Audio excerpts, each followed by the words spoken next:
Yeah, so let's talk about just how hot we've been so far this year. The hottest day we've had was back on March 14th. We got to 96. May 1st, we had 94. And then on a few separate days in April and March, we had highs of 93. But pay attention to that 96, because we could almost be 10 degrees above that by Wednesday here of this week. The last time we had triple-digit heat in Austin at Camp Mabry was October 13th of last year. That was 211 days ago. We think we're actually going to break that streak of lacking triple-digit heat as early as tomorrow, even though we're still expecting that our heat peaks here on Wednesday. The earliest first 100-degree day of the year, well, even if we hit 100 or higher tomorrow, it won't be the earliest triple-digit day ever. That came May 4th of 1984, also May 7th of 1998. But a 100-degree day tomorrow, or even Wednesday, if we manage to avoid it tomorrow, would be the third earliest triple-digit day in Austin area history. So this is substantial. This is early. Average first triple-digit day is July 4th. So we're talking 6-7 weeks earlier than normal for triple-digit heat in our area. Here's how it looks from the Ally Medical Emergency Room camera in Dripping Springs. Mostly sunny skies. Still warm out there today, but not nearly as hot as it's going to be starting tomorrow. The reason we're seeing such a quick change from reasonably comfortable air over the weekend into today versus what's expected to arrive tomorrow is we had low pressure situated just to the east of us. Especially over the weekend, it was actually even closer. We had a north wind that kept the humidity down and it kept the temperatures down.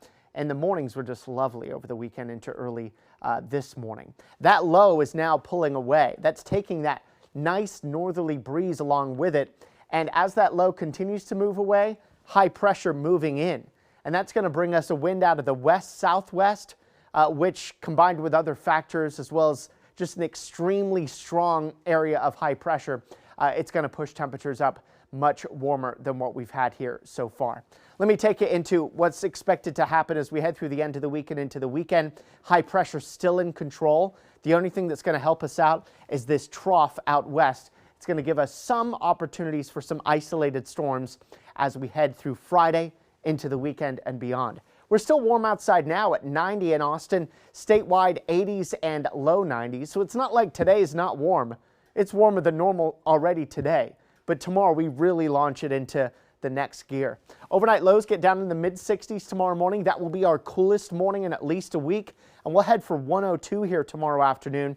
86 is normal for this time of year. So tomorrow will be our new hottest day of the year. It will be a record-breaking day.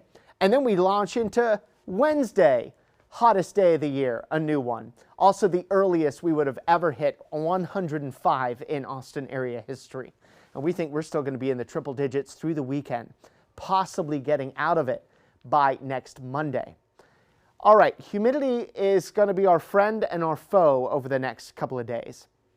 Now, in some ways, it's our friend through Wednesday, because while it will be hot, the air will still be pretty dry and in the comfy category here through Wednesday. That's going to mean that it will actually feel slightly cooler than the air temperature, because we'll be able to evaporate so much moisture off our skin that it will actually feel below 105 here Wednesday afternoon.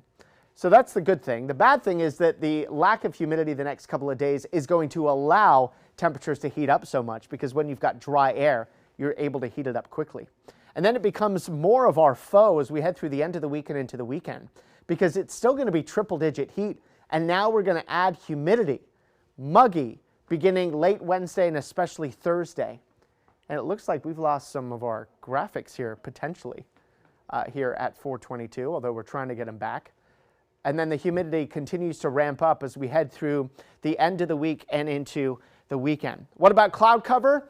Not much of that right now. Mostly clear skies, a few scattered clouds, perhaps a little thickening in the clouds overnight. And then as we head through your Tuesday, a lot of sun, a few scattered clouds from time to time, not much shade from those clouds. Not really going to help us out much here, a lot here tomorrow. Here's a look at our forecast then for tonight, down to 64, a mostly clear to partly cloudy sky. We'll do 102 here tomorrow. That would be a record high. Bit breezy tomorrow as well. We also have increased ozone, which would be unhealthy for sensitive groups. There are those tiny isolated storm chances Friday through the weekend into early next week, but not much that's going to help us out. In fact, every single day would break record highs, and that 105 on Wednesday would be the hottest May temperature ever. You can see that heat continues through the weekend, finally out of the triple-digit heat as we head into early next week.